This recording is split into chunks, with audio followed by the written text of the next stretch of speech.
What's up, everyone, and welcome back to the Standpoint Podcast. With me, as always, is my co-host Jordan Bohannon. Jordan, how you doing today, buddy? Doing great, brother. How you doing?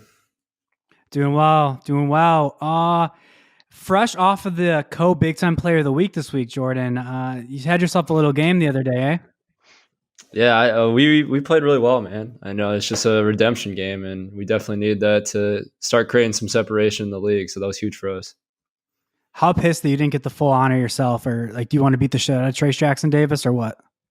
Bro, I don't really care, man. As long as we're winning, and that was the first time I've ever had a Player of the Week accolade. So I've been here for 5 years. For first week, that kind of says a lot about hopefully how well I'm going to continue to keep playing throughout the season. Yeah, and ironically, I think our guest probably has about 100 of those. So, we'll discuss that in a little bit later. But as you guys could probably see, we have a big guest today. We have the former Wisconsin Badger, the former Charlotte Hornet, Sacramento King, and now the current Phoenix Suns, Frank Kaminsky. Frank, how you doing today, man? I'm good. I'm glad that the Sacramento Kings actually gets brought into that too. I was there for about 2 weeks. Yeah, I didn't want to not mention it. I know it's a part of your life, and I know it's under Wikipedia, so I figured I'd be dishonored if I didn't at least mention it. Yeah, it was a nice little vacation I had over there. Starting there, I mean, can you talk about how the trajectory of your career has gone? Let's just dive right into it. I mean, you got drafted to Charlotte, go to Sacramento for a night, and then you go now to Phoenix, then back to Phoenix again. So Yeah. can you kind of explain that whole Sacramento situation? Because like you said, I think you were there for a day. So long story short, I was in Charlotte for 4 years. After my third year, everybody who drafted me in the whole front office got fired, brought in a completely different staff. They wanted to do things a certain way that didn't really fit in with how I had been playing the first 3 years of my career. The NBA is a little bit different. I went from playing center my entire life to having to play power forward in the NBA, which is a lot more difficult than it sounds. And it was just a tough situation for me to be in. They wanted me to change to playing the center. It was not really a fun transition. And then they just decided that the way I played didn't really work with how they wanted to play. So didn't get traded or anything like that. And then ended up playing at the end of the season and playing really well. And after the year, I had a decision to make whether I wanted to go back or go somewhere else. And I decided go somewhere else. Was in Phoenix last year. In December, I ended up fracturing my kneecap. It was like the first time in my career I'd ever dealt with injuries. The bubble happened and everything. I wasn't even really completely healthy by that point. So it was just, the NBA is different in the sense that, I want to play. It's a lot of, some nights you get to play, some nights you don't get to play. It's like, Jordan, you go into college, you know exactly how much you're playing every single night and what to expect. The NBA is a little bit different. So Sacramento, I wanted to kind of go have an opportunity to maybe earn a spot to play some bigger minutes. Didn't really work out, and then I got waived. And once you hit waivers, anybody can claim you. And Phoenix claimed me again, and brought me back. So I really wanted to play in Phoenix the whole time. I really like it here. I have a house here, but there's a lot that goes into basketball, not just, I don't want to say it's politics, but there's a lot of politics involved with basketball at this level. So it's fun. I enjoy it. Yeah, I guess I am where I'm supposed to be. So talking about where you are right now, let's transition back to your junior year. Let's just talk about your years at Wisconsin. Playing freshman year, sophomore year, kind of junior year, you kind of just broke out onto the national stage after that North Dakota game on November 19th, 2013, where you broke the school record for most points in a game. Talk about, was that kind of like the stepping stone of going and transitioning yourself to kind of realizing that you can be an NBA player and have the potential to play there? Well, going back a little bit even further than that, I didn't have very many scholarship offers. I only had a couple coming out of high school. Like, I was getting recruited by a lot of schools, but nobody really was offering me scholarships. I'm an Illinois kid. I grew up being an Illinois fan. That's the school I wanted to go to growing up. And then once you start getting recruited by all these different schools, you put on a different lens. I'm sure you know the same feeling. You're from Iowa, went to Iowa. And so when Wisconsin offered me a scholarship, I was like, I'm not losing this one. Like this is the school. They've been in the NCAA tournament for, I don't, at that point it was like 14 years in a row or something like that. And if you know anything about me, when I play, I just want to win. It doesn't matter like what my hand is. I want to play and I want to win. And that's all that matters. So I went to Wisconsin.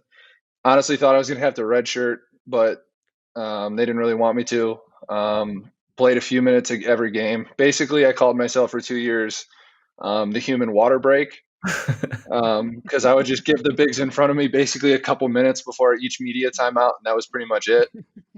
Um, and then going into my junior year, we had our foreign trip, and I remember Bo talking to me before we left, just telling me that I was going to get my opportunity to show what I can do, that it was my turn, and that it was up to me, kind of what I do with it. And I played extremely well on our foreign trip, and that kind of just gave me the confidence going into my junior year that I was going to be our starting center and play well. And then once that 43-point game happened, that was pretty much all the confidence I needed going forward. Because before that game, I actually have the picture here with me. I think I scored like 16 points in our first 3 games that year, and then went from averaging like 6 points a game to averaging like 20 something in one game. It was pretty crazy. But yeah, that was definitely the moment where it was like, yeah. And then actually Jordan, I remember my junior year, we played at Michigan.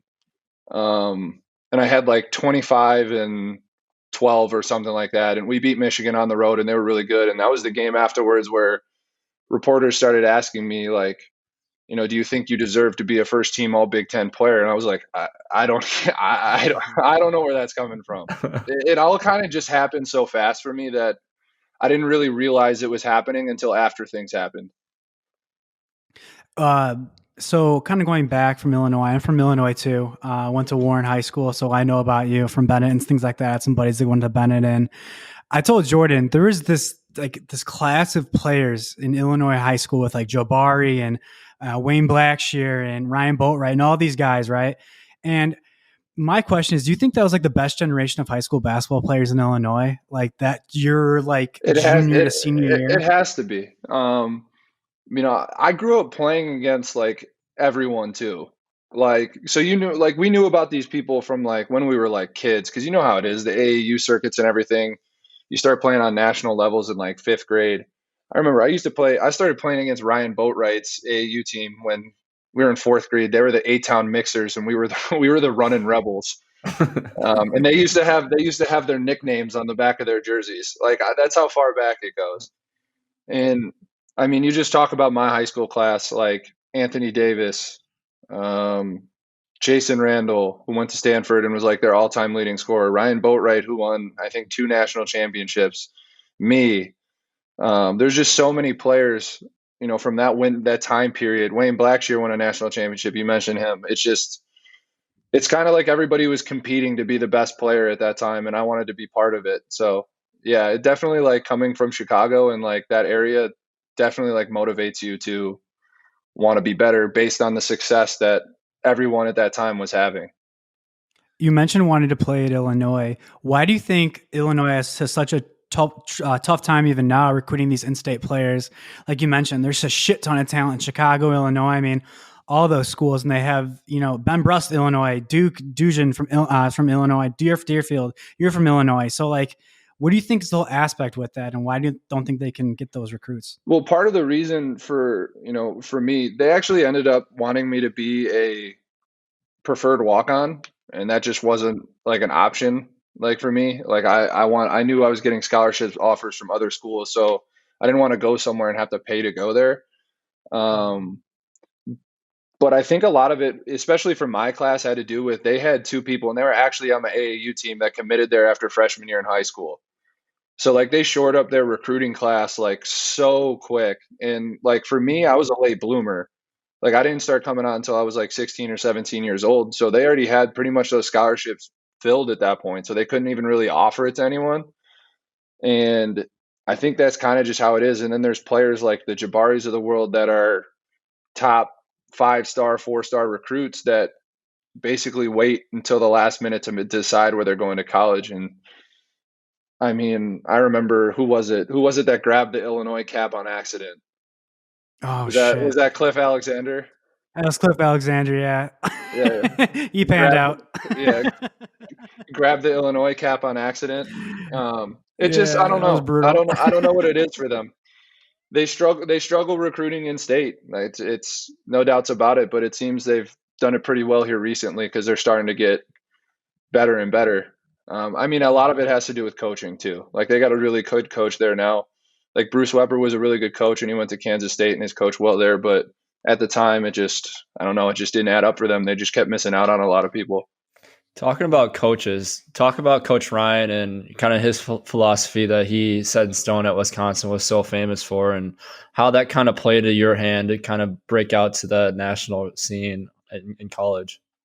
Well, I mean, everyone knew what the deal was. Like, unless you were really, really, really mature and ready to play immediately, like he wasn't going to trust you until you were older. I mean, upperclassmen played, and that was pretty much the way it was. Like, you had to wait your turn, you had to do things a certain way, you had to earn his trust. And I mean, for me, that was pretty easy because I knew walking in the door exactly what to expect. I knew it wasn't going to be easy for me right away. I had a lot of changes to make for my body, I had a lot of maturing to do. But I knew that if I waited my turn and waited my time, that I would have my opportunity to play. And just, I mean, he does everything like I kind of like military style. Like, he's the leader, and what he says goes, and how we do things, and you're not going to change his mind. But once we started winning in like a national stage and start being a highly ranked team and everything, he kind of let us do our own thing, which is the part about him I respect the most. He kind of just let us be ourselves and kind of run things. I don't know how you guys do it there, but he always lets us call plays based on what we see on the floor, and he just had that trust in our team and everybody that we were gonna do the right things out there. And we had played together for so long and for so many games that we understood each other, and that was what made it so much fun. The freedom he gave us, like my first 2 years, he did not give his teams freedom at all. In my last 2 years, we had freedom to do a lot of different things that he just trusted in us. I feel like when I was watching my brother Jason in Wisconsin, talking about like John Lure and Michael Flowers and Alondo Tucker, all those guys before you, I feel like they were like kind of strict in that military style. You guys were kind of the first class at Wisconsin that kind of broke free of Coach Ryan, and like you talked about, it was more your guys' team, and he let you guys do your own thing. And that was something I definitely saw when you guys were in the Final Four. When I was sitting behind the bench and just listening to you guys out there, like it was your team. Like he really didn't do much on the sideline when I was witnessing it, I thought that was pretty special to see. Yeah, it was honestly kind of it was one of those things I was saying, like you don't realize until after the fact has already happened. Like he used to never come in the locker room after practices, after anything. Never, never, never. Like it was practice was done and he went back to his office, watch film, do whatever he does, prepare for games. Like those 2 years, like once we started winning, especially my senior year, like we were just a close team, like extremely close. Like we used to hang out in the locker room and play Super Smash Bros, play ping pong, just hang out in there, listen to music, do stuff after pretty much every single practice. And he would never, ever, ever come in. And that year he used to come in and like watch and like hang out with us a little bit. And even that, even like those small, like him coming into the locker room and hanging out with us just kind of showed that it was a completely different style that he took with us. Because he knew we were all stupid. That's basically what it was. We were just stupid. And I'm sure your brother can tell you, we just like, I don't know, we were just dumb people being college kids. Like that's literally what it was. And he allowed it to happen. And I mean, it paid dividends big time for us. Like, because if we would have been in that military, like, this is the way we do things, like, cut, dry, blank, go for it, like, it might have not have been the same result. What's your favorite story about Coach Ryan? Your all-time funniest or most interesting one? Some of them aren't appropriate. He used to do some of the funny, like, he used to pronounce everybody's name wrong on purpose. And we used to keep on the whiteboard in the locker room. We used to keep track of all the names he would pronounce wrong. Like he used to call Victor Oladipo Victor Opapipo. He used to call Jared Sullinger Jared Salinger. He used to just like mispronounce their names on purpose just to like, I don't know whether it was to be funny or what it was, but he used to do that all the time and it was hilarious. Like he used to call Washington for some reason. He like said it wrong on accident once and then just stuck with it like it was the way he says it. Man, he was an interesting guy. Just the way things changed over like the last 2 years. Just like he used to get upset, like because like college coaches read everything you do and say, and we had something. We used to play Super Smash Bros all the time. We had rankings, like we had tier 1, tier 2, tier 3, like sliding all the time. And tier 2, we used to call them tier 2 battles, which was like it was like me, Josh, Bronson, Nigel, Sam, and we used to just play like the people that weren't like really good because it was hilarious. And we used to call them suck offs. And and right before we left for the Final Four or something, they asked us like what we would do on it. They'd be like, "We're just gonna have some suck offs," and didn't give context to whatever we were saying. And I remember him making a comment about it too. He's like, "You guys are in there talking about suck offs." But like but in the interview, like we did not give context to what that meant at all. But like we all knew what it meant. So we were talking about it like it was a normal thing. And I remember he got upset about it. But most of like the press conferences, like that became like kind of things we did. Like it was just another thing we did. We would just mess with reporters. Like we would not answer questions seriously at all.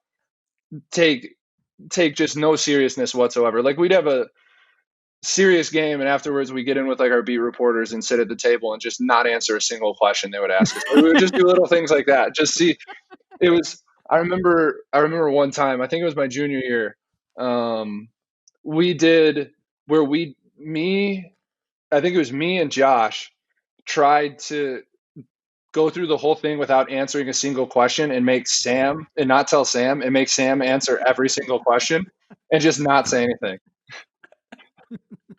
We would just do little stuff like that. And Bo, like old Bo, would have never let that happen. But he just let us do little things like that. And he like kind of I think he kind of loved it. I don't know. He might have gotten softer in his older age. We had Zach Showalter on a couple weeks ago, and he said that you and Sam really pushed Bo to the limits and kind of almost wore him down in a sense. So those stories kind of give an explanation to that. It's me and Sam, yeah, and Nigel too. Like because Bo he never had favorites. Like never. Like my first couple of years, he never had favorites. He only had his least favorites. Like that's what I remember. And then, but for some reason, when he recruited Nigel was just like his favorite. So that was like, honestly, that was like the beginning point of like it kind of changing. It's like his whole recruiting of Nigel and like getting him to come to Wisconsin was like, I don't know, for some reason that was just like his favorite. So after that, it was like green light for me and Sam to kind of just be ourselves the whole time. Like, because my first 2 years, I was really reserved. Like, I never joked around in practice, took everything like basketball wise, like super serious. And then, I don't know, things kind of changed and went south, but it was way more fun the way we did it. You touched on the NCAA and like just completely fucking with them and the reporters and everything and not taking things too seriously. Obviously Joint's a big proponents NIL and athlete rights and being compensated and stuff like that. So let's just get right into it, Frank. What's your thoughts on NIL? Should these athletes get paid or are the scholarships alone enough? Scholarships are not alone enough. And that's like me, like I know exactly like how much a scholarship check really gets you per month. It's not enough. The thing I always had the biggest problem with is not being able to own your own image and likeness. Like that's my biggest point that I don't think they can refute anymore. And I believe they've changed that. I don't know exactly how it works or anything like that, but I struggled with it when I was like my last 2 years. Like they used to run things in the bookstore, like they'd run a discount on my jersey for how many points I scored in a game, but They would call me player 44 and get some random white kid with a beard off the street to pose for the photos and stuff. And it was just, I really struggled with that. Like that used to really bug me. Like, whatever, the scholarship check and getting compensated and all that is, but like when you used to go to a restaurant and somebody would recognize you and you'd be out with your family and you'd be like, wow, I got like $24 in my bank account for like another week, and somebody offers to like pay for your food, and you just got to be like, no. And like that happened a lot my last year and a half in school. Like we go out to like out by the mall to go to like a nicer restaurant when my family would come in, and we'd have like 8 or 9 of us because, you know, my mom, my dad, my sisters, my grandma, my aunt, my uncle, they'd all come with, and then they'd offer to pick up the bill, and you got to be like, no, sorry, we got to pay it anyways.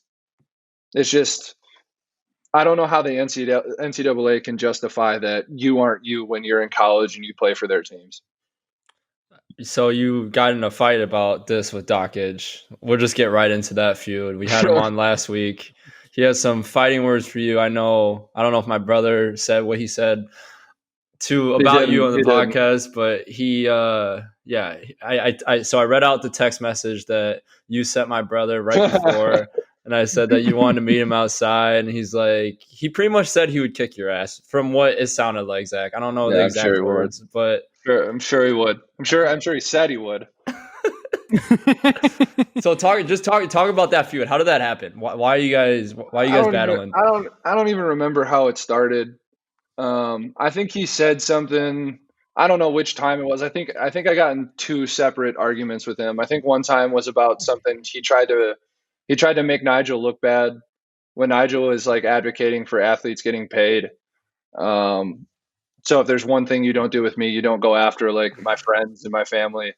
And, you know, it was like a boiling point. He had said like a lot of things, you know, when I was in school, when I was like after school watching Wisconsin games and stuff that I just really didn't like. Like, I don't know, he just rubs me completely the wrong way.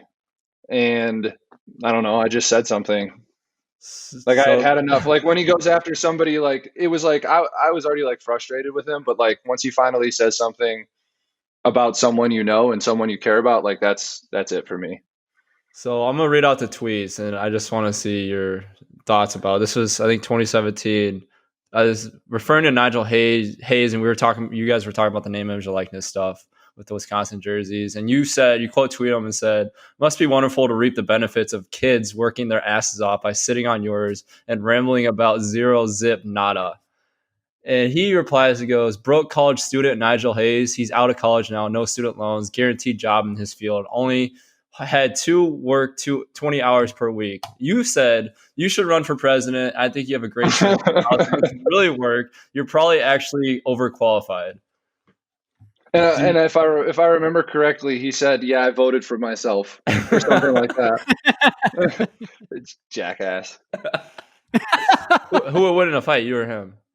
Me. Yeah, that's what I mean, every off season, I mean, take it for what it is, but I do boxing training at like 2 or 3 times a week.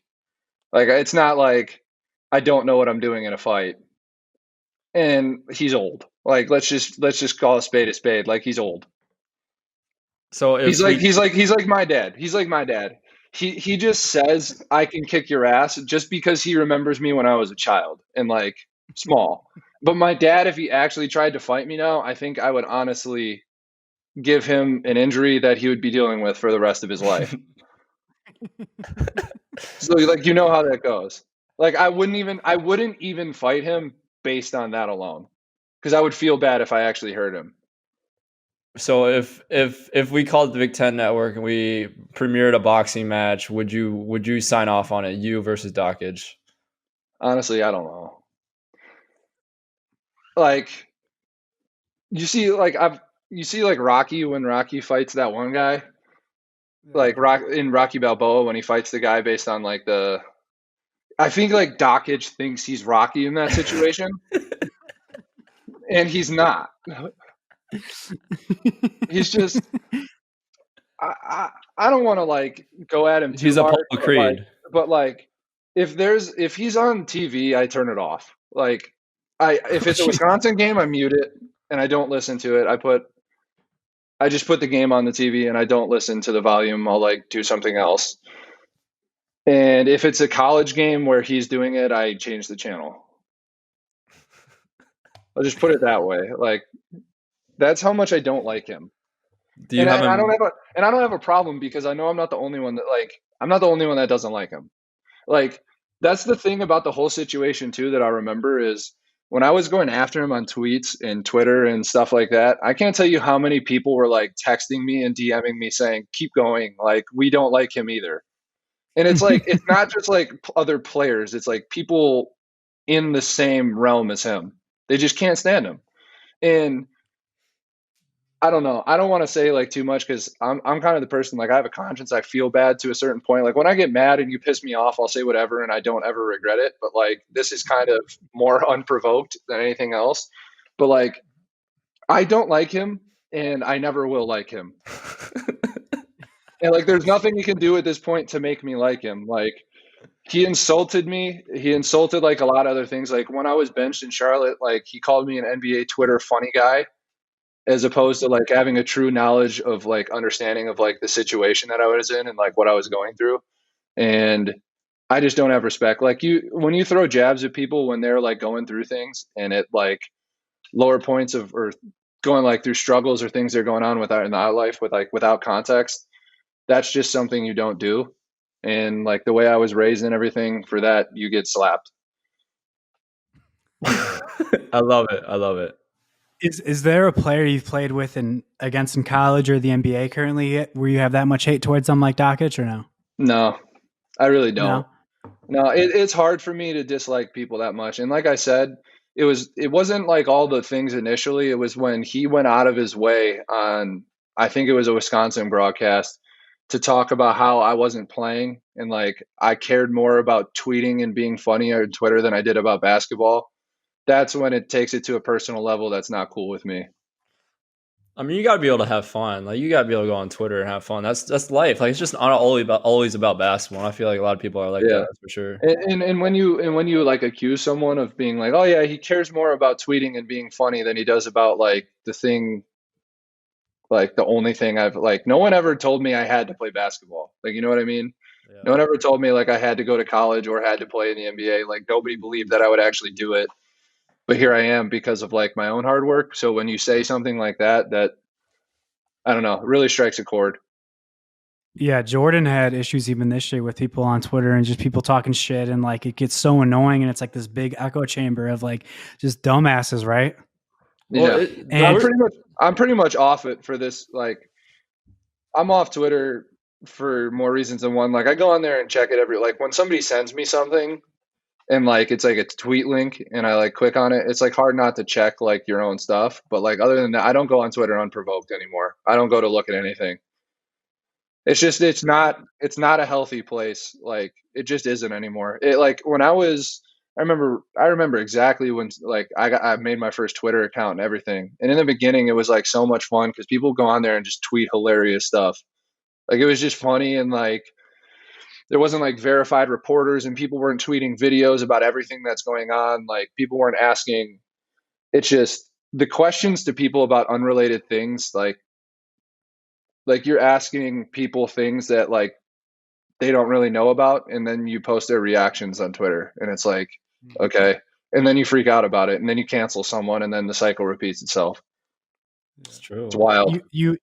you mentioned that people said that, you know, you're a Twitter funny guy and stuff like that. But I think the one thing we're trying to do, even with this podcast, is that you just because you play basketball doesn't mean you're this or that, or you can't do this or you can't do that. Like even when Jordan this year, he was even struggling and people were like, you focus on the podcast, like you gotta focus all your time on the basketball and all this X, Y, and Z. But it's like the normal person doesn't understand that you put so much work in, even in the NBA, I'm sure even in college, that when you have your spare time, you could do whatever you want with it. And it shouldn't be for the people on Twitter to decide whether it's right for you to do X, Y, or Z, you know?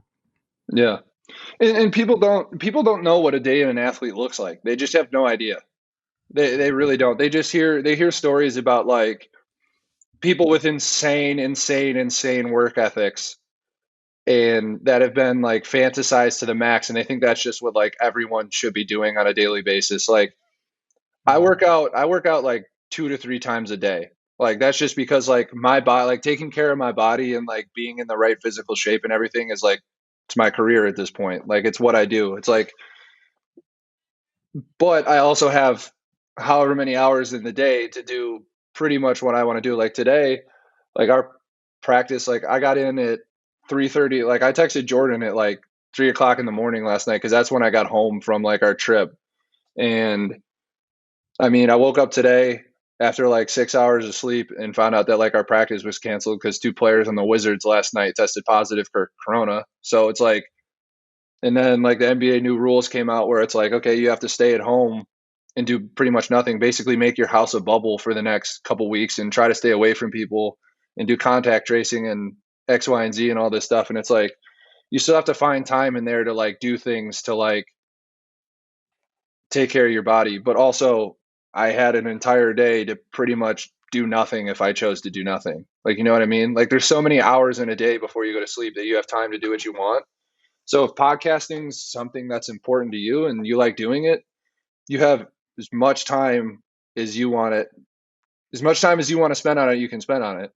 Like doing a podcast is not going to make the ball go in a basket any more or any less.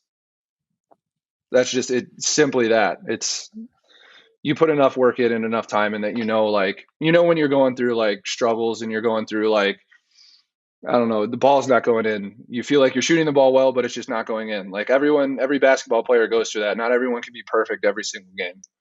But like if you just keep doing what you do and doing what you like and stop listening to everybody else, like it doesn't matter. That's how I see it.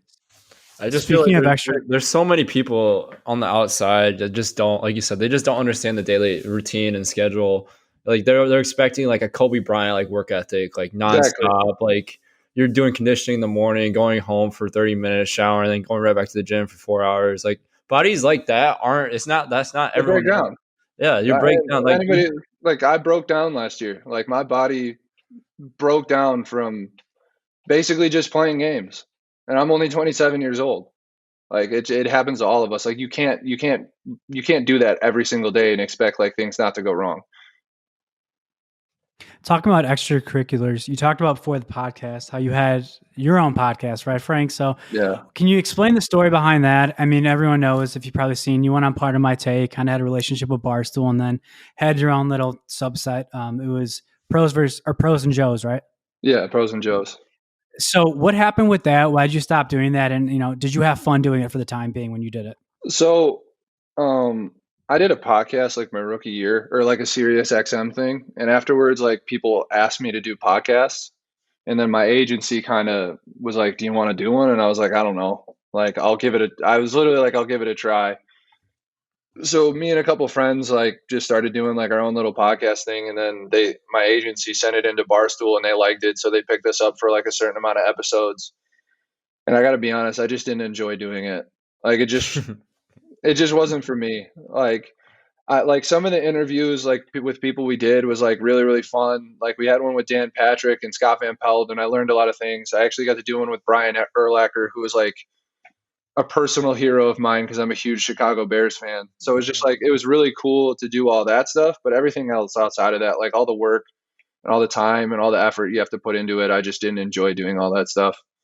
Because Would if you you say want it's to hard? if you want to make a really good podcast, you got to put time and effort into it. And like for me personally, I don't know. I don't care about enough stuff enough to like I really like basketball takes up so much of like my time and like mental effort that like when I come home, I don't want to talk more about like being a basketball player. You know what I mean? I want to just like kind of chill and relax and watch movies and TV shows and like hang out and play video games and talk to my friends and stuff. It's literally it.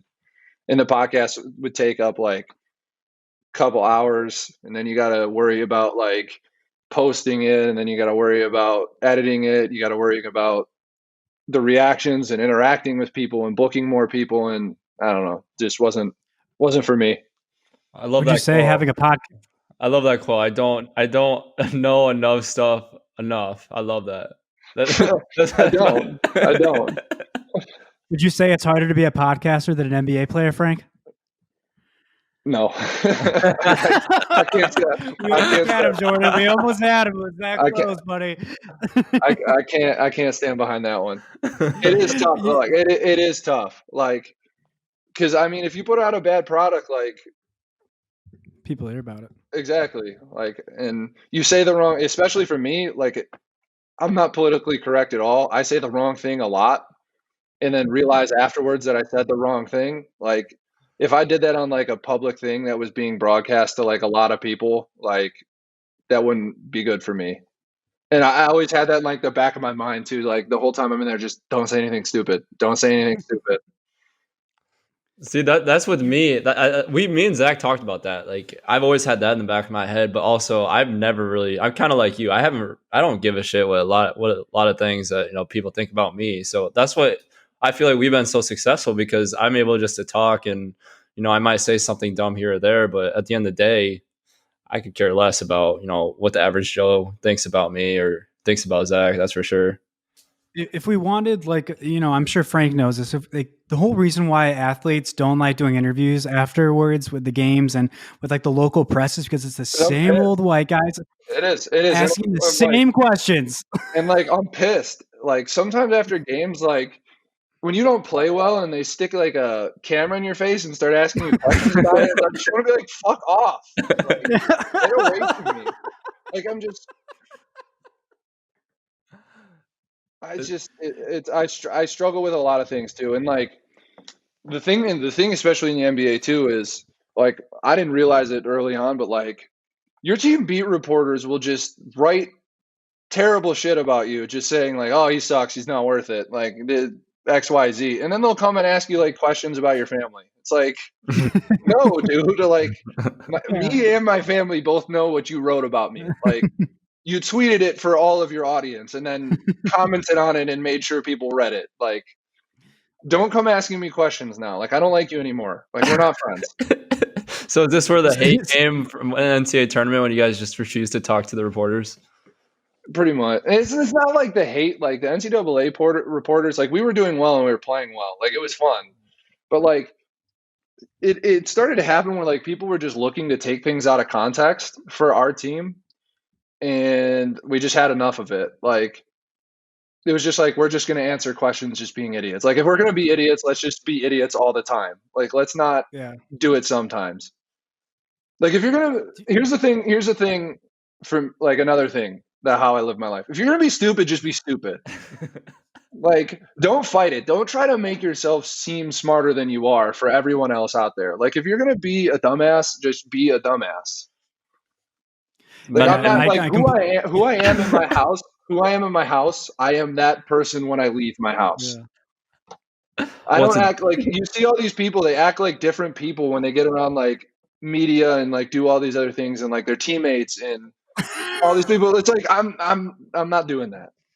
I don't have enough time to like think about who was I last Thursday when I was hanging out with these people. It's like, no, I'm me. I'm gonna be, if I don't like you, I'm gonna stick his finger in your face and tell you I don't like you. Like, that's it. Simple as that. Speaking on the realness and not taking shit from anybody. In college, how was that experience dealing with fans or people, or maybe even people who don't like you and coming up to you? Maybe you're going to the bars or going out for a night. Like, how was your experience with that? Was it good? Was it bad? It was always good. It was always good. Because I'm not like a confrontational person. Like, well, on like campus in Wisconsin, I never really dealt with anything because I didn't really have like enemies. Like, I get along with most people I meet. I'm pretty laid back. Like, unless you do something like really dumb, like I don't really have a problem with anything. Like, obviously, Wisconsin kids, like, people love to drink and do stupid stuff. It's like a staple. It's like Wisconsin. Like Wisconsin, we have dairy, we have colleges, we have great places, and we have people who drink and do stuff. It's stupid stuff. Like, it was a great school and it was an amazing time, and I enjoyed, like, I went out a lot, like, and like my last 2 years in college, I made sure I like went out and had fun like every opportunity I could, because I knew I was living in like one of the best time periods of my life, and I wanted to make sure I got the most out of it. But like opposing fans and going to like opposing stadiums and stuff, I loved it. I absolutely loved it. I love to see like what people could come up with. Like people would try to find ways to like call our hotel rooms and stuff. Like I remember Nebraska did like a no sit game where everybody stood for the entire game, and they were like trying to personally set a record for like the loudest arena. How'd And that those work fans, out? I think You it can't do actually, that when you suck. well, they made the that was like the game. It was the last game of the Big Ten season, and for them it was basically beat us and you're going to get into the tournament, or lose to us and you probably won't make it. And they ended up beating us. Like they played extreme. Like that was probably the craziest. Nebraska fans don't really have much. I give them a lot of credit because when they do have good teams, they show up, and they show up in like huge, loud numbers because they don't have like a professional sports team or any other really colleges to get behind. So they have Nebraska, and that's it. And they were good at basketball that year, and I give them a lot of credit for how many like that no sit Sunday game was probably one of the coolest atmospheres I've ever been a part of. Like it was, they literally did not sit down the entire game. Timeouts, halftime, anything. There weren't people sitting anywhere. It was awesome. And I loved when people talk shit to me. I would just talk shit right back. That's just how I am. What stadium was your favorite to play in, and which stadium did you hate playing in the Big Ten strictly? I hated going to Penn State. That place Boring. sucks. Boring. Sucks. The hotel was so bad. So We you've stayed at played some the Penn weird- Stater? Whatever hotel that is, it's Yeah. so bad. It's so terrible. Oh, it's the worst. My favorite one to play in, I liked playing at Michigan. I liked playing at stadiums where the student section was right behind our bench. Those were my favorite. Like Michigan State, Michigan, Purdue's definitely. Purdue, Yeah. Indiana's kind of like across the court, but there's people everywhere. Indiana was awesome. The first time I played at Indiana, I was like, well, this is insane. Like it's like a wall of people. You guys survived the collapse. Iowa was actually hilarious because Iowa fans used to turn on Iowa in this snap of a finger. It was actually kind of hilarious. Like I remember Jordan knows a little bit about that. I think it was my junior year. We played like an 11 a.m. game, and it was a big game for like both of us. And I can't remember the guy's name. He airballed a three at the end of the game. Like it was a tough shot. Like we played great defense, and he got a shot off and it just airballed it.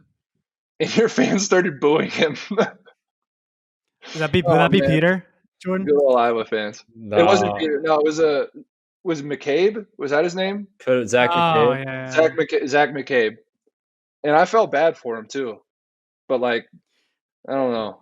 There's something about Iowa fans. They're just they can hate me all they want. I don't really care. I'm past it. I don't play at school anymore. They can hate me all they want. They can tweet at me and everything and tell me how much they hate me. But yeah, Iowa fans. There's just they are what they are. You've had the luxury, maybe not luxury, maybe an inconvenience.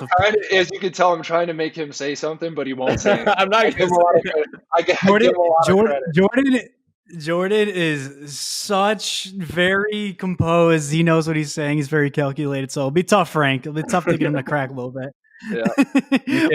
You can't crack me, Frank.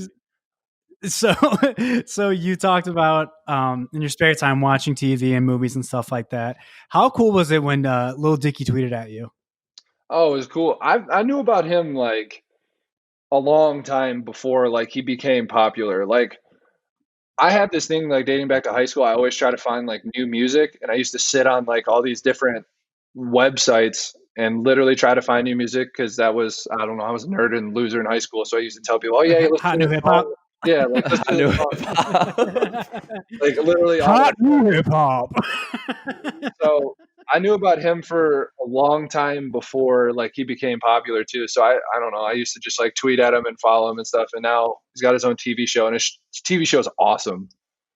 So yeah. Jordan, have you watched Dave? I have, yes, I have. It's funny, awesome. funny shit. Who's you tweeted at him? Yeah, because he made a jab at the Suns. The Phoenix Suns. He said, "I love watching the Sixers beat the shit out of the Suns." Yeah, I mean, I would love to be in an episode of that show too. That would be amazing. I don't know how much I'd want to do it for like any other like. There's like probably two shows I've ever wanted to actually be in, and one was was Game of Thrones before it shat all over itself. Oh, that was And Cops. terrible ending. And yeah, maybe Cops. Cops. 7-foot man running away. He's on feet on foot. High speed chase getaway. That'd actually be fun. Speaking of high speed chase getaway, I read that you don't like playing with yourself in NBA 2K because you're too damn slow on stuff. You don't play so you don't play with yourself? I don't. Well, I don't even play both senses. I'm not judging you. I'm not judging you.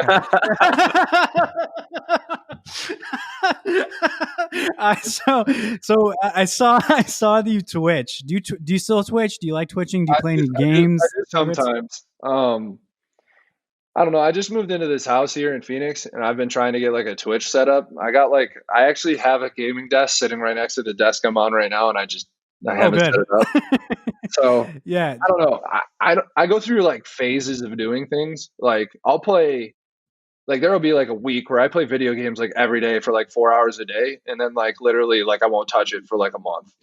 Like, I'm just like a very hot and cold person with stuff. So like, especially during quarantine, I got asked to do a lot of like Twitch things, like charity Twitches and playing in like tournaments for like supporting certain like different causes, and I did them.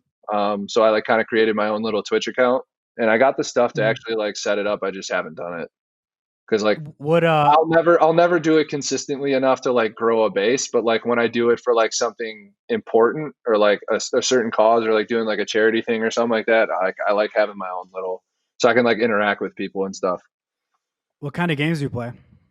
I was very early on the Fortnite scene. One of my buddy's little brothers is a huge gamer, and he actually told us about it. So we started playing it like very early. Yeah, like honestly, before it came, like months before it came, like really pop. Like it came out, I think, in that July, and I think we started playing it in October. Yeah. Oh, wow. And I got really into that. I don't really play it anymore. And then I play Call of Duty, and Halo's making a comeback. So I've been playing a lot of Halo with my friends recently. Nice. Dude, I have a funny story. I don't even know why I'm remembering this, but so I can't remember who my brother's roommates were at Wisconsin, but I want to say Greg Stiesma and Brian Butch were in this picture. So it was right when Halo came out, and they they played supposedly for 24 hours straight. It was during the summer, and supposedly, I don't know if this is true. I don't know if Jason's exaggerating, but they ordered Chinese food. Everyone refused to get up because everyone was just so focused. I have a similar story. Yeah, I would love to hear another story. But supposedly Brian Butch or Greg Steensma shit their pants because they wouldn't go to the bathroom. They wanted to continue playing Halo. I don't know if that's true or not, but I remember my brother Jason saying that, which I thought was fucking hilarious. So we had off days, and when we had off days in college, we did, especially on like a Tuesday, I didn't go to class. I sat at home and played video games. And one of my buddies actually had like a break from college. So he came to stay with me for like a month or like a couple months. When George Marshall transferred, we had like an extra bedroom in our apartment. So he came and stayed for a couple months. It was one day, it was me, him, and Ben Brust took 3 Xboxes and 3 TVs and put it in the middle of our living room, sat next to each other, and played Call of Duty Nazi Zombies from like 9 a.m. till literally like 3 a.m. Didn't move. Ordered food and called I think I ordered Domino's twice because I used to, like my freshman year, my buddy, my roommate Jordan lived with he came on late, so he had to live in the apartments and not the dorms, and he lived across the street from Domino's. So we used to get Domino's delivered through the window because he lived on the first floor. So they would just deliver it right through the window. And so like I had like a relationship with the Domino's people that I'd be like, hey, it's Frank. Like I need a medium triple topping pepperoni. All right, yeah. And I would just give them they literally walk in my apartment and I give them like $10, and that was it. Do you remember the Domino's workers' names? No, because I used to call the front desk. I used to just call like the Domino's itself. And I'd be like, yeah, it's Frank again. Like they used to like when I'd order like during the season, literally like they used to decorate like my Domino's boxes like with who we play decks and stuff like that. They used to do like little stuff because I lived like next to Domino's, so that like I ordered Domino's all the time. It was like 2 medium pizzas with you order like double toppings on both of them. You get them for like $8. Like you're not finding a better deal than that in college. Think about the endorsement deal. Think about the endorsement deal. Think about the endorsement deal you could have gotten at Domino's when you were Player of the Year. You could have been on the billboards having your medium pizza, triple topping pepperonis all over the place. I used to order. I used to switch it up at Domino's too. I used to get something different like every single time. There are combinations at Domino's of pizza that you can change up, especially when they're doing the promotions where it's like $4, but you got to order triple toppings. It's wild. So what would be a go-to pizza right now if you had to order Domino's? I haven't had Domino's in so long. It's actually kind of sad. NBA Jordan. He's like, gonna fucking Domino's. I gotta eat healthy and stuff now. It sucks. Well, I mean, were you? If I ordered Domino's, I just order like that garlic crusted pepperoni. Yeah. That was That's simple. not like, I don't know if it's like the whatever they do, the flavored crusts. Yeah. That used to be my stuff.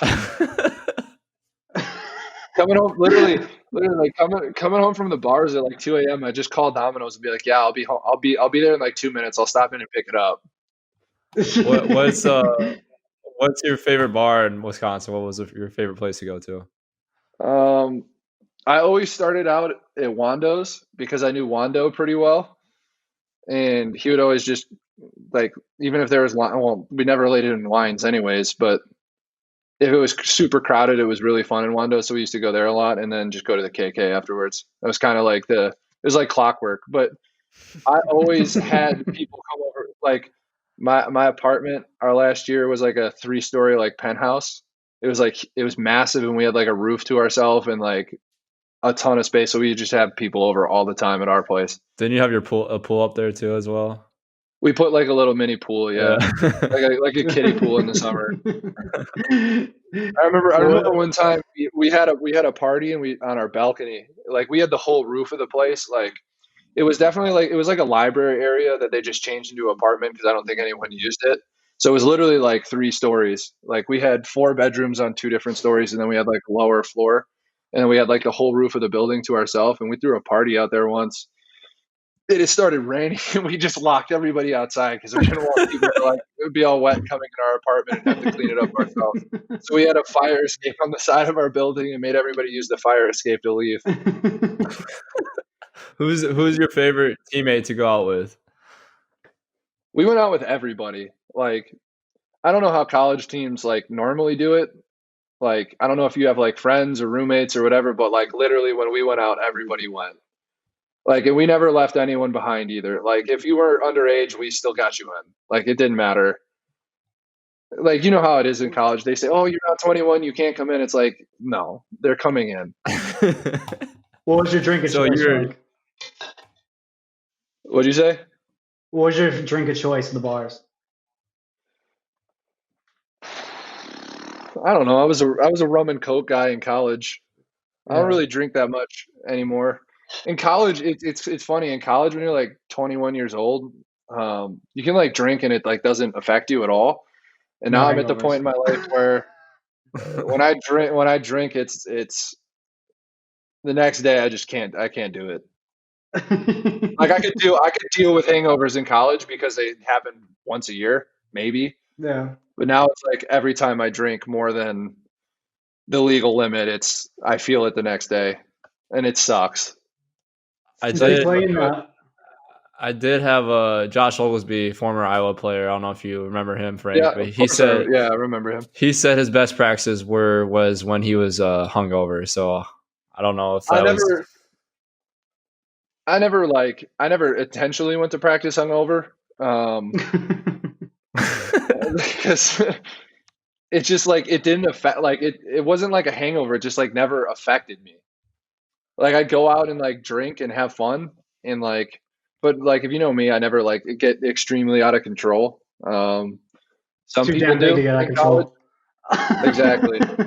It's like it'd be like Bambi. I'd be like Bambi. I'd just be losing control of like a deer, just like It'd be like a giraffe that has no control of its body.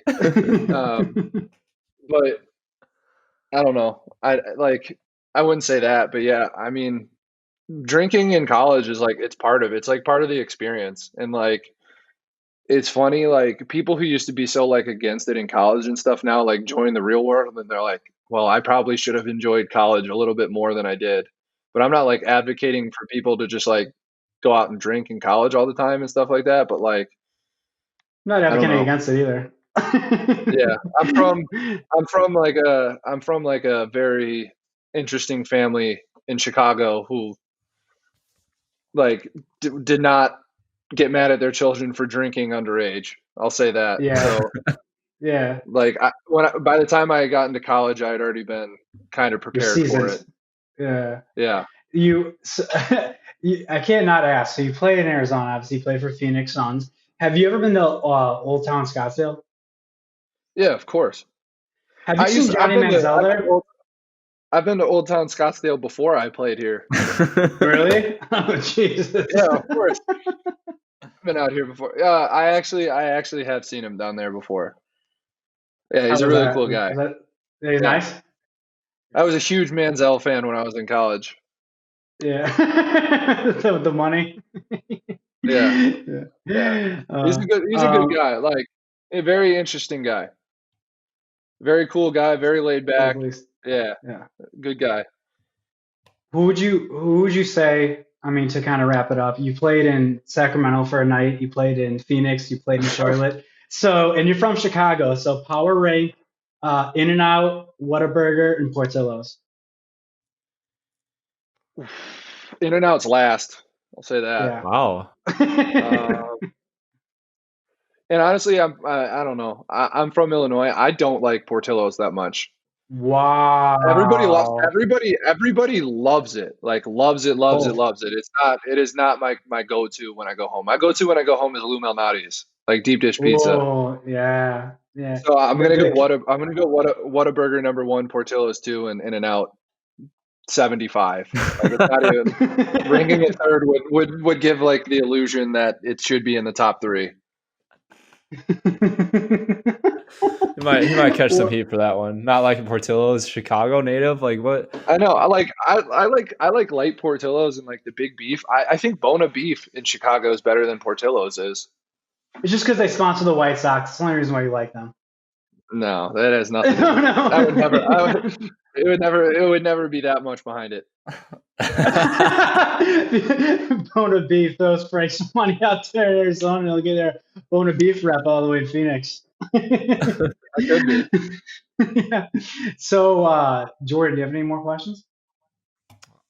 Bro, this has been fucking hilarious. Yeah, this has been Frank. I've known some people who went to Bennett and some people that know you played basketball. I know my buddy played at Bennett and he said you used to come back and play with the high school kids and fuck around with them. And he's like, dude, you have this guy is amazing. He's funny. You were all his advertised, man. You're really real, which I appreciate. You know, you're not too buttoned up about that. Kind of like Dakich.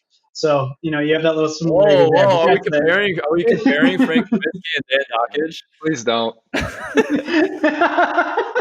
Well, thank you, Frank. Really appreciate you having you on, man. Taking the time between your busy schedule and the NBA and everything. And thank you guys again for listening. Make sure to keep interacting with us on Twitter, Instagram, 5-star reviews, and reviews on Apple iTunes as well. Appreciate you guys for listening and see you guys next week. Hold on, that's really good. Okay. Make sure you get the audio from Zencaster too. Okay. Let me cancel this. We're home. All right, cool. We're good. All right. Well, thanks, Frank. Appreciate that, man. Yep. Yeah. Thanks, Frank. That was awesome. Appreciate you joining us. Yep. Anytime. Frank, if you by the way, Jordan, you have to keep the heat on your brother. He promised me a spot in when he makes his run for politics that I can just be a personal aide where I can come and go. I wanted to bring that up. I forgot about that. Yes, he talked to me about you being his campaign manager when he was I don't know if it's campaign manager or something in politics. No, I'm his personal aid.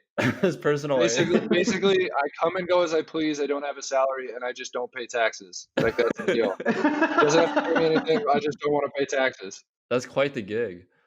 That's a great gig. Frank, if you ever need Damn. any pointers on Twitch and stuff like that, Jordan's got his own little channel, so you can always ask him for some help. Yeah. I got my Appreciate own it. little community. Yeah. Yeah. Call of All three Duty of guy? them. Nah, more Fortnite. I'm huge in Fortnite. Like, Yeah. I'm crazy about that Once shit. they Jordan put all the hasn't grown bots up in, I yet. stopped playing. About the bots? Yeah, the bots are dumb. Yeah, I When they agree. put them in, I stopped playing. Do you play That was- Warzone? Yeah. Yeah, I do fuck with Warzone. That's a good ass game. Yeah. It's fun. So, but It's yeah, funny how appreciate- different it's funny how different you and your brother are. Two Was- completely different people. What do you mean? Like personality? You're like a video gamer, yeah, like laid back, and your brother's like straightforward, like so serious. No fun ever. Exactly. No, but I've enjoyed his stories about you. I've been getting a kick out of it. Whenever we talk about you guys' teams back then, he has some funny ass stories. That's for sure. So Yeah, I'm sure. I have some. Frank, Your brother was. you recommend brother's interviewing an next? guy. From the other Wisconsin team, we already interviewed Zach Showalter and you. Who do you think would be a good interview? Have you interviewed your brother yet? we're planning to do it at some point. Do your That could be a brother good for one. sure. You can get Sam to do it, but that might be a little bit difficult with schedules until he's like back in the summer. Yeah. Where's Where's he at? Is he? He's in Turkey. He's in Turkey. Yeah. Yeah. We had Aaron White on a couple weeks ago. I think he played against Sam or something over Yeah. there. Yeah.